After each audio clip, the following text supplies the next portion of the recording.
Hello guys! Welcome to my YouTube channel. Ngayon ay tuturuan ko kayo kung paano mag-dark mode sa TikTok. Una, pindutin lang ang ating TikTok application.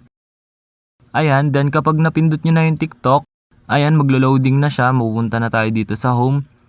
Then, ayan, kapag nandito na tayo, pansinin nyo lang sa baba yung nakasulat na profile, which is eto siya, sa baba, sa corner.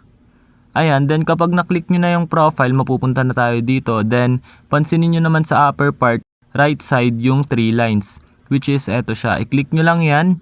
Then, kapag naklik nyo na yung 3 lines na yon, then mababasa nyo naman dito yung settings and privacy, which is eto siya. I-click nyo lang yan. Then, kapag naklik nyo na yon, mapupunta na tayo dito sa settings and privacy. Then, scroll up nyo lang. Ayan, scroll up lang natin. Then, hanapin nyo yung display. Ayan, nakita ko na dito yung display, which is eto siya. Kapag nakita nyo na dito yung display, i-click nyo lang yung display. Ayan, then kapag naklik nyo na, mapupunta na tayo dito. Then mapapansin nyo dito yung dark, which is eto siya. Then kapag pinindot natin yon is magda-dark mode na. Ayan, i-click lang natin ito para mag-dark mode ang ating TikTok application. Ayan, kung mapapansin nyo, nag-dark mode na ang ating TikTok. Ayan, black na siya. Kasi napindot na natin yung dark mode.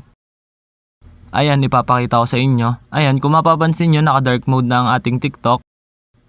Ayan, kung mapapansin nyo naman dito sa settings and privacy na kanina ay white, ngayon ay black na.